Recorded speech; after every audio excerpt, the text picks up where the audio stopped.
video, we're going to discuss plane curves and the equations they result from, so-called parametric equations. So what is a plane curve, what are parametric equations, and how do they differ from what we normally graph? So typically when we define and graph algebraic relationships, we have a specific relationship between x and y. Those are the typical variables we use. So we typically allow x to represent an input, referred to as the independent variable.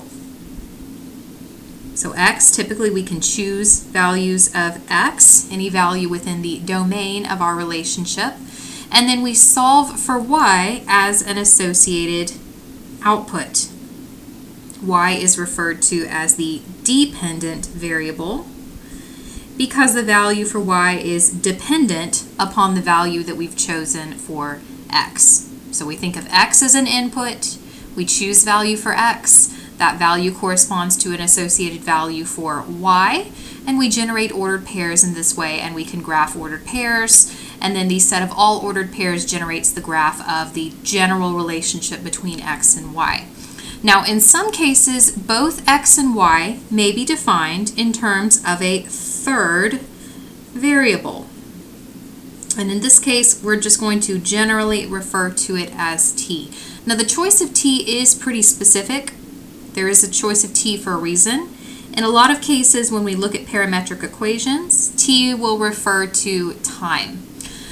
So in this case, the values of x and y are not determined in the same way they normally are. Normally we choose values of x, and then we solve for the associated values of y.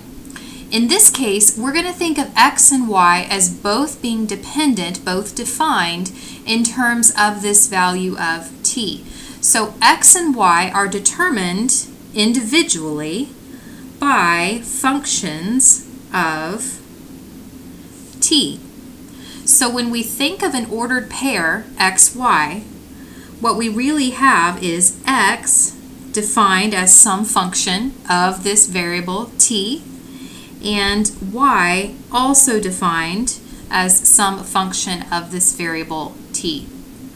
So we're not plugging in values of x in order to get values of y. We are choosing values for t, we're plugging in values for t, and that's going to result in defining the associated values of x and y. So the ordered pairs are not defined in the same way as they normally are. They're defined in terms of this third variable t.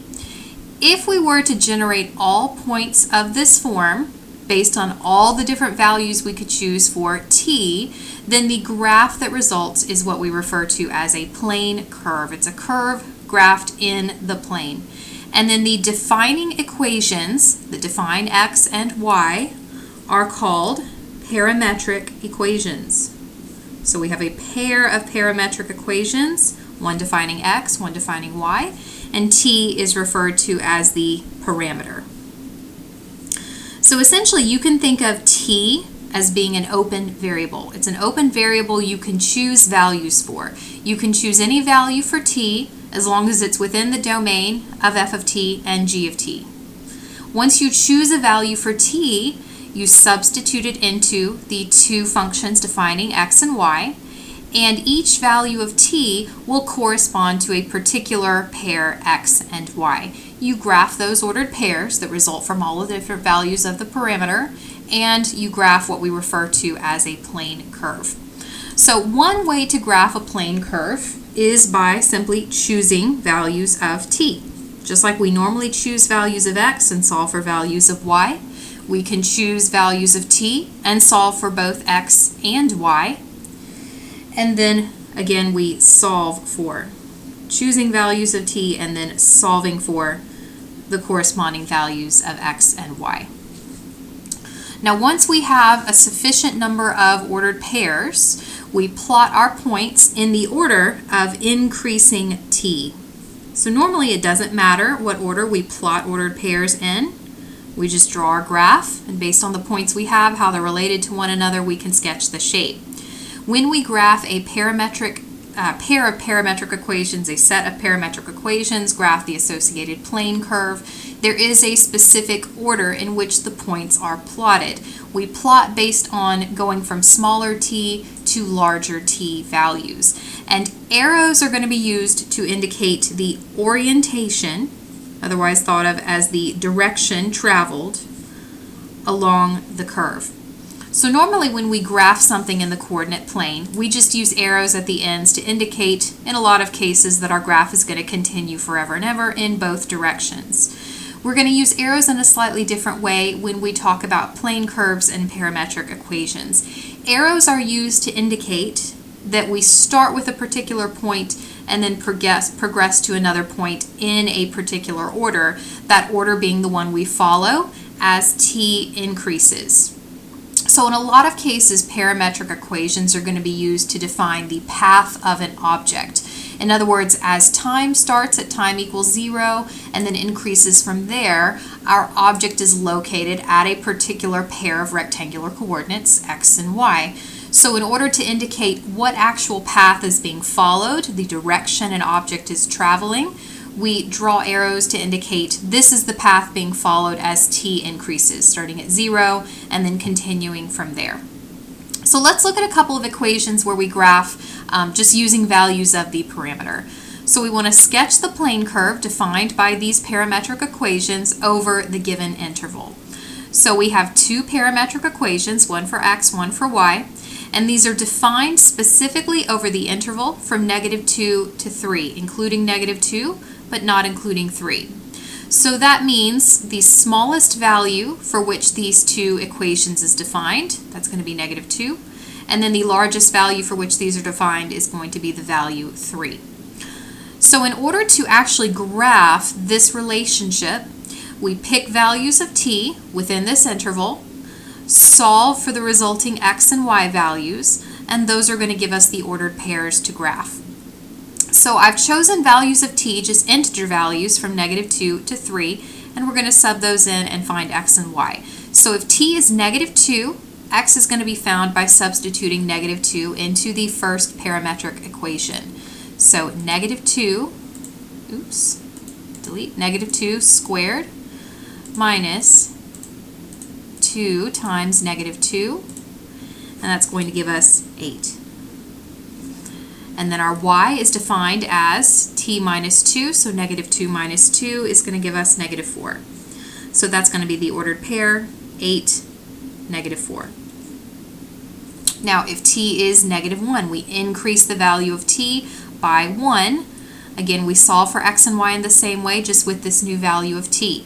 So x is going to be -1 squared minus 2 times -1, which is 3.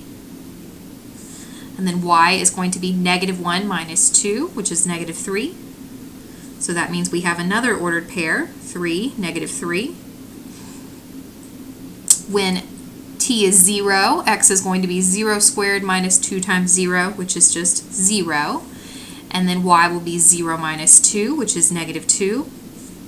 So we have the ordered pair, 0, -2. When t is 1, let's plug that in. So 1 squared minus 2 times 1 is going to give us -1. And then 1 minus 2 is also -1 for an ordered pair of -1, -1. We plug in t equals 2. So 2 squared minus 2 times 2 is going to give us 0. And then 2 minus 2 is also going to give us 0 for an ordered pair at 0, 0. And then finally, where we terminate at t equals 3, our x value is going to be 3 squared minus 2 times 3, which is going to give us the value 3. And then y is going to be 3 minus 2, which is 1, for an ordered pair of 3, 1. So now we're going to plot these ordered pairs in the order in which t increased, starting at -2 and ending at 3. Now keep in mind, This relationship was defined when t is equal to -2 because of the inequality symbol being used. But 3 is not included. So once we get to the ordered pair 3, 1 and we plot a point, we're going to plot it as an open circle in order to indicate that it is an endpoint, but it's a non-included endpoint. So first ordered pair, 8, -1, -2, -3, -4. And then 3, -3, so 3, -1, -2,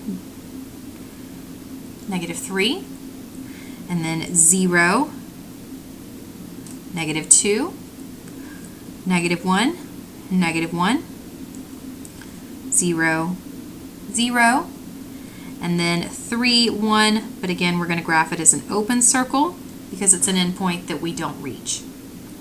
So you can probably see the shape of the curve that's resulted.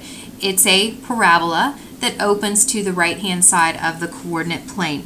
But it's not the entire parabola, it's just the portion of the parabola defined for these particular values of t. And of course the values between them that we didn't actually solve for. Now notice when we graph these ordered pairs, we don't actually see the value of t anymore. The value of t was used to find all of these ordered pairs, but once the ordered pairs are graphed on the coordinate plane, we can't really determine what the value of t was that resulted in each of these ordered pairs. But drawing the arrows to indicate the orientation of this graph is at least going to give us information about how we progressed from lower values of t to larger values of t. So the first thing we plotted was 8, -4. That was associated with a value of t is equal to -2. Then we plotted 3, -3, which was associated with a value of t is equal to -1. And then 0, -2, associated with a value of 0, and so on and so forth. Which means the orientation of the curve is as such. So starting at our lowest point and working our way forward, we draw arrows just to indicate the direction that we follow. So if this particular curve were to represent the path that an object follows based on this parameter t, then the object would start at this location and would follow the path in this particular direction. So this is going to be a plane curve resulting from these parametric equations defined from t is equal to -2 to t is equal to 3. So let's look at another example. So in the example we just did, notice that we were given an interval over which to graph. So an interval restricting t may be given, as it was previously. Now if not, we just assume that t can be any real number for which both x and y, in other words their parametric equations, are defined.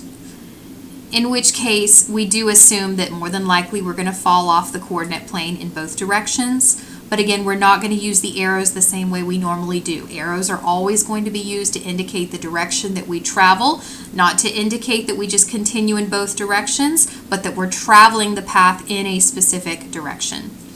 So we want to sketch the plane curve defined by these two equations. So x is equal to 3 minus t, and y is equal to the absolute value of t. And notice in this case, we don't actually have any limitations on the values that we can use for t. So we can use any value we want. That just means we choose a selection typically centered around t is equal to 0, and we plot enough points in order to get a general shape for our graph. So I've chosen the integers from -3 to 3, and of course if we need more points than that, we can graph more points. So for each of these values, we're going to sub into our parametric equations and find x and y. So when t is -3, x is going to be 3 minus -3, so 3 plus 3, which is 6, and y is going to be the absolute value of -3, which is going to be positive 3. So one ordered pair on our graph is going to be 6, 3. When t is -2, 3 minus -2 is going to be 5. And then the absolute value of -2 is going to be 2 for an ordered pair at 5, 2. When t is -1, x is going to be 3 minus negative 1, which is 4. And then y is going to be the absolute value of negative 1, which is 1. When t is 0, x is 3 minus 0, which is 3. Y is the absolute value of 0, which is 0. When t is 1, x is 3 minus 1, which is 2.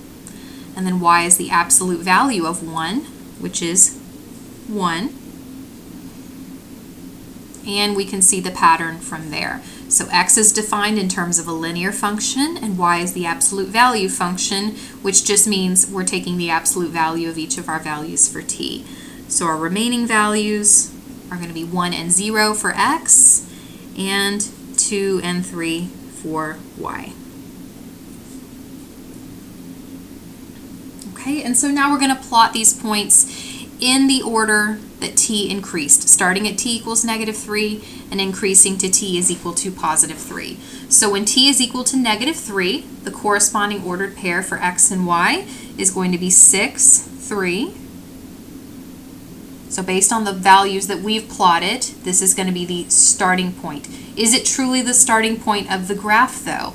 No, in this case, negative 3 was just the lowest t value we chose. But there are other negative t values for which these two functions are defined. So we will have to indicate that once we plot these ordered pairs and draw the graph. So we have another point at 5, 2, and then 4, 1, 3, 0, 2, 1, 1, 2, and 0, 3. And of course, if we follow the order that these were graphed in, we're going to follow that particular path. So if we were to just draw the graph that passes through the points we actually plotted, that would be the graph that we would draw. But again, of course, we need to indicate that this graph would continue. So we would have additional points out in this direction, and then other additional points in this direction as well, roughly following that shape. And so we have an absolute value graph. You'll notice that one of the parametric equations we had was the absolute value function, so it makes sense that we end up with something shaped like the absolute value graph. Now again, normally we just draw arrows to indicate that we're going to continue forever in both directions, which this graph does, but arrows aren't used the same way when we talk about a parametric set of parametric equations and then a plane curve. We have to indicate that we're tracing this curve, this graph, in a particular direction. So based on the points we plotted, it's clear that we're going from the right-hand side of the coordinate plane to the left-hand side of the coordinate plane. So we're going to draw several arrows just to indicate that that's the case. And you don't have to have arrows all over the graph, but enough to indicate that you are following a specific direction. So that's going to be the plane curve defined for this particular pair of equations.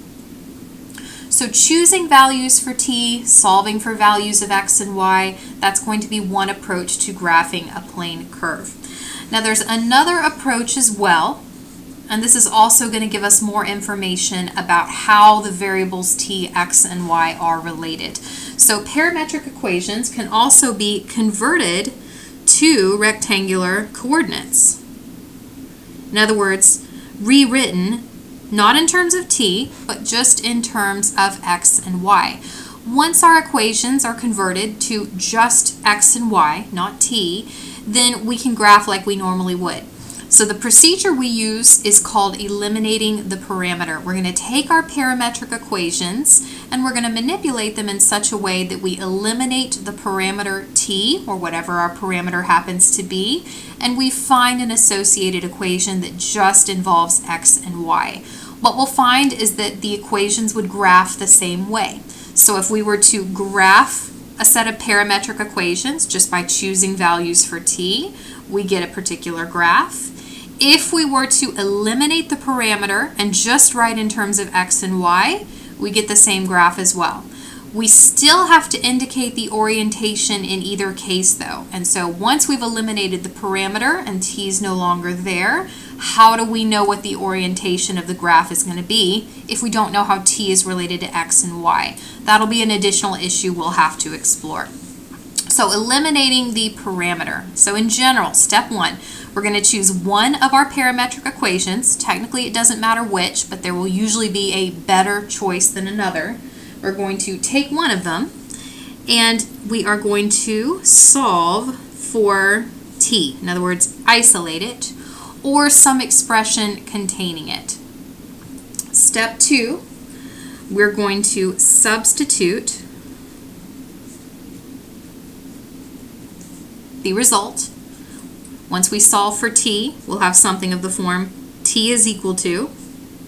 We're going to substitute the result of this into the other parametric equation in place of the parameter t. And so essentially what will result is something just containing the variables x and y. That will be our rectangular equation. Now the one additional thing we need to do, we do need to identify any domain restrictions that were implied by the parametric equations. Once we were still in terms of t, there may be limitations on the value t can take on. That may also affect the rectangular equation's domain and then the resulting graph. So we'll see what that looks like in just a moment. So again, choose one of the parametric equations, either one technically, but typically there may be one choice that's better than another. Solve for your parameter in that equation, and then take the expression t is equal to and substitute that expression into your other parametric equation, thereby eliminating that parameter t and creating a single equation that involves just x and just y. So let's try an example eliminating our parameter, and then we'll sketch from one particular point of view.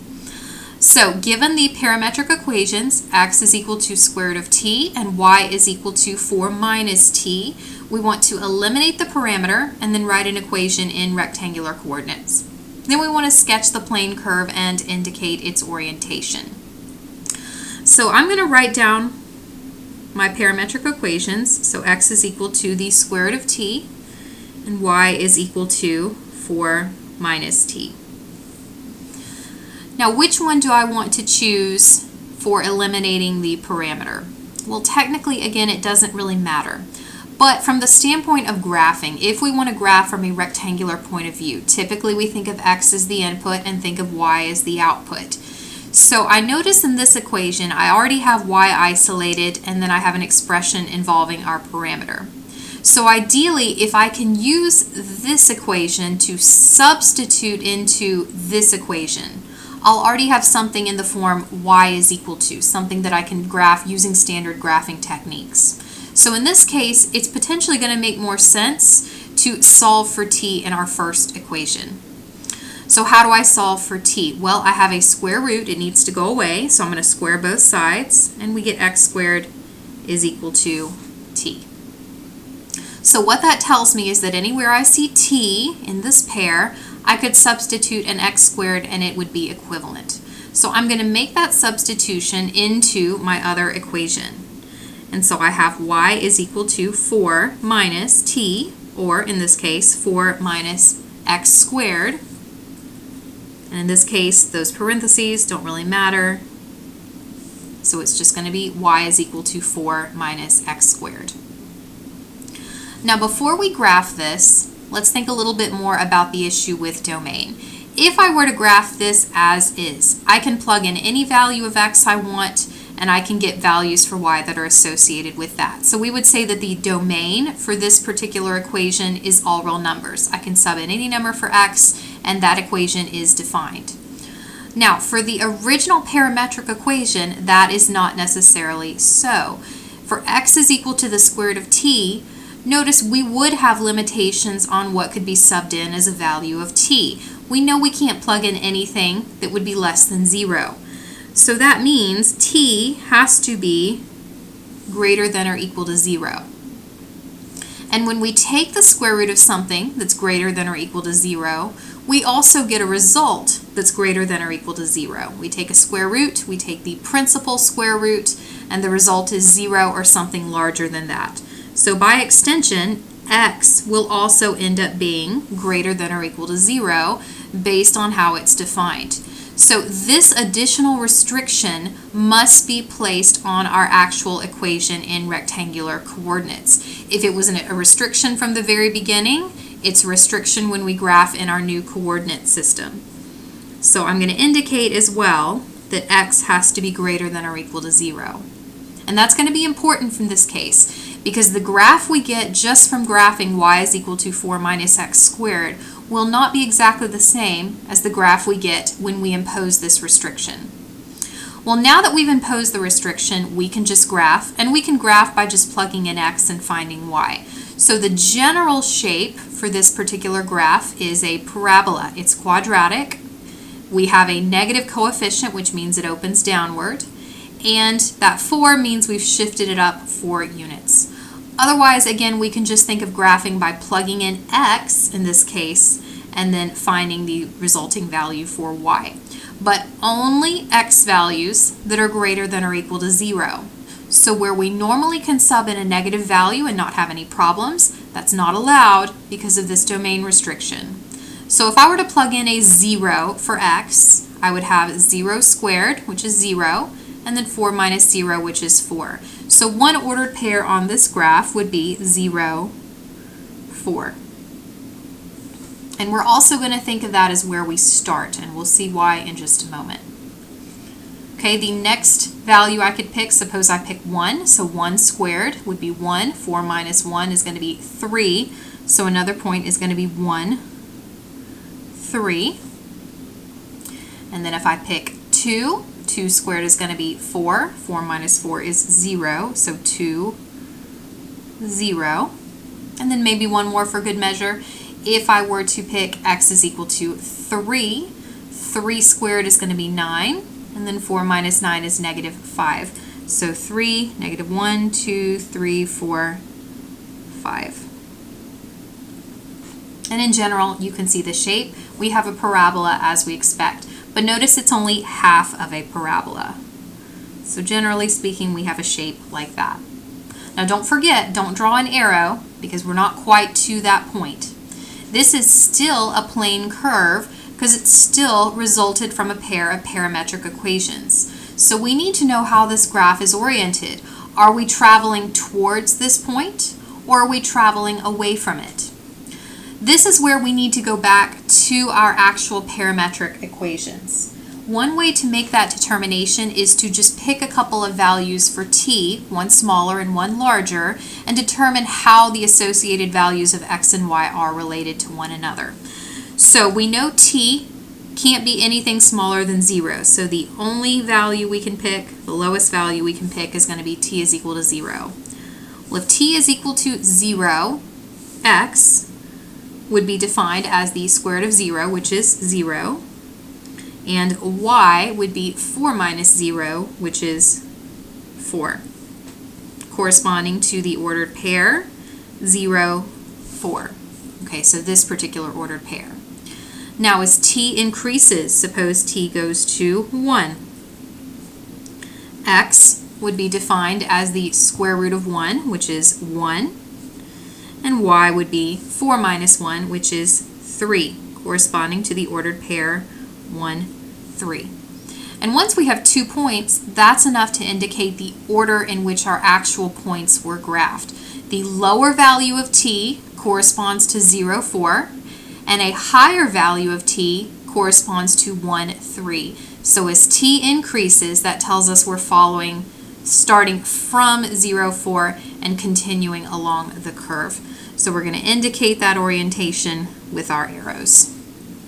And so that is going to be our plane curve. And then this is the resulting rectangular equation with the appropriate domain restriction. Now let's look at a slight variation. In some cases, we're going to have parametric equations that involve trigonometric functions, which doesn't necessarily present a problem, but it does present an opportunity to apply some slightly different strategies to the kind of procedure we just followed. So when our parametric equations involve trig functions, our identities the various identities we have relating our trig functions to one another may be useful when we eliminate the parameter. So let's try another example. Here we have a pair of trig functions describing x and y. Yep. And then we want to eliminate the parameter and then write an equation in rectangular coordinates. And then we'll sketch the plane curve and indicate its orientation. So same directions, same end goal in mind, but let's see if we can take a slightly different approach. So again, I'm going to start just by looking at my two parametric equations. So x is defined as -2 times the sine of theta, and y is defined as +2 times the cosine of theta. Now, technically speaking, I could take one of these equations and I could isolate the parameter. In this case, the parameter is theta, not t. Notice x is a function of theta and y is a function of theta as well. So technically, I could isolate theta. What would that look like if I wanted to do that for x? Well, I'd have to divide by -2 first, and then in order to get rid of the sine, I would need to take the inverse sine, which would give me the inverse sine of x over -2.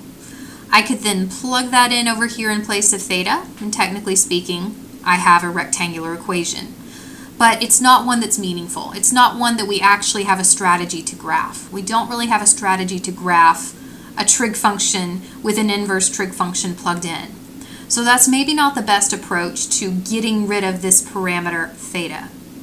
So another approach I can take is to think about how the trig functions are related to one another, particularly in terms of identities. So one identity I know of that relates sine and cosine is the first Pythagorean identity. Let's write that down, refresh.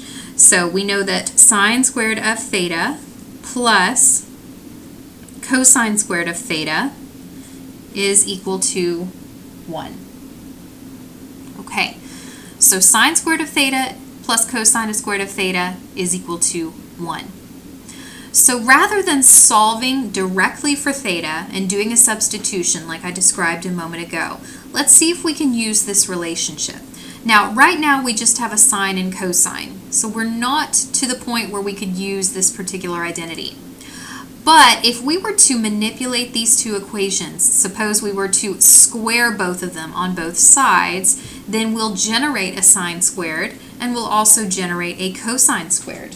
And so let's do that. So I'm going to square both equations on both sides. So that's going to give me x squared is equal to -2 squared, which is 4, times sine squared theta. And then over here, I'm going to get y squared is equal to 4 times cosine squared theta. Now, the approach I take from here can vary. It really just depends on what we want to do. We get to the same answer either way. Technically speaking, I could divide out 4 on both sides for both equations, and then I'd have a sine squared and a cosine squared, which I then could combine together to give me 1. But another approach is just to go ahead and add x squared and y squared, and then the results on the other side as well, and I'll show you why in just a second. So imagine we were to take x squared and add y squared. Now this is an expression we've seen fairly often. Think back to when we talked about polar coordinates. We had something related to x squared and y squared. So x squared plus y squared is actually very closely related to the relationship expressed by this identity. So if we were to combine x squared and y squared, well, that's the same thing as combining what they're equal to, which is 4 sine squared theta plus 4 cosine squared theta. Now, notice on the right-hand side, we have a common factor of 4. So that common factor of 4 could be factored out. So that's x squared plus y squared is equal to 4 times sine squared theta plus cosine squared theta. And now we're in business, because notice sine squared plus cosine squared. Now we have a structure that can be replaced using our identity. So all of this just simplifies down to 1, which means we're just left with x squared plus y squared is equal to 4. This is now a meaningful equation. This, we know, will graph as a circle, specifically a circle centered at the origin with a radius of 2. And so now we can graph that. So a circle centered at the origin with a radius of 2, which means in any direction along the two axes, we're 2 units away from the center. And so we have something structured like this. And so that is going to be our graph. Now we're not quite done because we also need to determine what orientation this graph has. So if we're talking about something like a circle, imagine traveling around a circle, we're either traveling clockwise or we're traveling counterclockwise. It's just going to depend based on our two parametric equations. So again, how do we determine the orientation? Well, pick values of theta, start with a lower value and then increase to a higher value, and determine how the ordered pairs would be related to one another. So in this case, ideally we want to pick values of theta that we know would be associated with points that would graph along an axis. So things like 0 and pi over 2 and pi and 3 pi over 2, things like that. So I'm going to start with theta is equal to 0, and I'm going to find the associated values of x and y in terms of these relationships. So if theta is equal to 0, then x is equal to -2 times the sine of 0. Well, we know the sine at 0 radians is going to be 0. So -2 times 0 is going to be 0. And then the y would be 2 times the cosine of 0. Well, at 0 ratings, the cosine is 1, so 2 times 1 is going to be 2. So for the parameter value of 0, the associated ordered pair on our graph is 0, 2. So in other words, this particular point right here. Okay, now as we increase theta, so imagine traveling now to theta is equal to pi over 2, an increased value of the parameter. What are the associated values of x and y? Well, x is going to be equal to -2 times the sine of pi over 2. Well, the sine at pi over 2 is going to be 1, and then -2 times 1 is going to be -2. And then y is going to be equal to 2 times the cosine of pi over 2. The cosine at pi over 2 is 0, and 2 times 0 is 0. So we also have the ordered pair, -2, 0, which would be this ordered pair. So from a lower value of the parameter, we would start at this point, and then as we increase the parameter, we would travel to this particular point. So that indicates that we're following this curve, traveling in the counterclockwise direction. So to really see what's going on here, if you were to graph values of the parameter then at pi and 3 pi over 2, and then make it back to 2 pi, which we know is coterminal with 0 radians, essentially you come full circle and all of your outputs start to repeat, hence the circular graph. So this idea of using this identity, recognizing the relationship between sine and cosine, how we could take the squared versions of these functions and combine them together to give us 1, that's just going to be one additional approach we can use to eliminate our parameter, and it results in an equation that's a lot more meaningful than the one we'd get if we literally solved for theta in either of these two situations. So let's look at another variation of this kind of problem where we have parametric equations involving trigonometric functions. And we're going to use a similar approach, but we'll start with slightly more complicated equations. So given the parametric equations, x is equal to 1 plus 2 cosine theta and y is equal to -2 plus 3 sine theta, we want to eliminate the parameter and then write an equation in rectangular coordinates and then sketch the plane curve and indicate the orientation. Okay, so same kind of approach. So x is equal to 1 plus 2 cosine theta, and y is equal to negative 2 plus 3 sine theta. Okay, now again, I'm going to focus on my trig functions. Certainly, I could isolate the trig function. If I wanted to do that, I'd subtract 1 and divide by 2. And then if I were to take the inverse cosine, I could solve for theta. But then subbing in that value over here for theta would result in an awful equation, even worse than the previous one. So that's not really going to be a good option here. But again, I recognize the sine, the cosine. I know I have an identity that relates those. And again, it's going to be the identity sine squared theta plus cosine squared theta is equal to 1. And keep in mind, if you were to have something like a tangent and a secant, or a cosecant and a cotangent, there are also similar Pythagorean identities relating those functions, so you might take a similar approach in those situations. Okay, now what we did previously is we went ahead and just squared both sides and then combined together, and we just went from there. That might not be a great idea here, simply because what we end up squaring on the right-hand side is a binomial. If we were to square 1 plus 2 cosine theta, we end up with a cosine squared, but we also end up with a term that just has a cosine.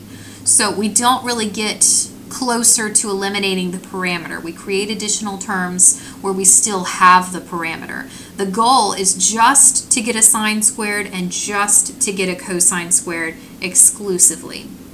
So rather than immediately squaring to get our cosine squared and sine squared, we're going to start by isolating the cosine theta and the sine theta. So if I want to isolate it over here, I'm going to subtract my 1 first. So that's going to give me x minus 1 is equal to 2 cosine theta. And then I'm going to divide the 2. So I have x minus 1 divided by 2 is equal to cosine theta. So I now have something that I could square that would give me my cosine squared that I need. Now it's going to make the other side more complicated, but as it turns out, that's going to be okay, because we're going to find a very specific kind of rectangular equation when we do that. So same thing over here. I want to isolate my sine theta, so I'm going to add the 2. So y plus 2 is equal to 3 sine theta. And then I want to divide my 3. So y plus 2 divided by 3 is equal to sine theta. So now I'm in a position where I can square both sides of both equations in order to get my sine squared and my cosine squared. So if I do that with my first parametric equation, literally I just have x minus 1 over 2 squared is equal to cosine squared theta. And then for the other equation, we have y plus 2 divided by 3 squared is equal to sine squared theta. And so now, if I were to add these two expressions together, I can also add their equivalent expressions together, cosine squared plus sine squared. So let's do that.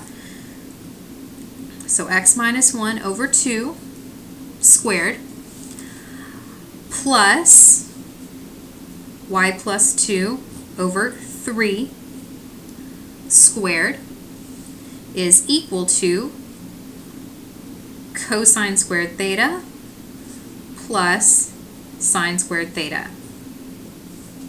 And now I'm right where I need to be, because now I have an expression where I can then substitute 1 based on that Pythagorean identity, and that eliminates both terms containing the parameter. And that gives us x minus 1 over 2 squared plus y plus 2 over 3 squared equal to 1.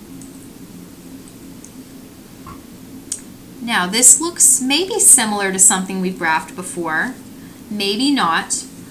Let's do a little bit more work and show that it really is similar to something we've already graphed. So these two expressions, these rational expressions in parentheses, notice they're being squared. One of our rules says that we can apply an exponent to the numerator and denominator independently. So what happens if we do that? Well, if we do that, we have x minus 1 squared divided by 2 squared, which is 4, plus y plus 2 squared divided by 3 squared, which is 9, and all of that is equal to 1. Well, now that we have it in this form, this should look very familiar. This is an ellipse.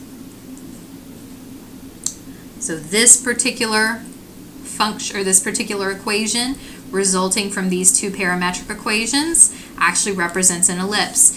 It's next to impossible to see it just looking at these parametric equations, but believe it or not, it does. It represents an ellipse.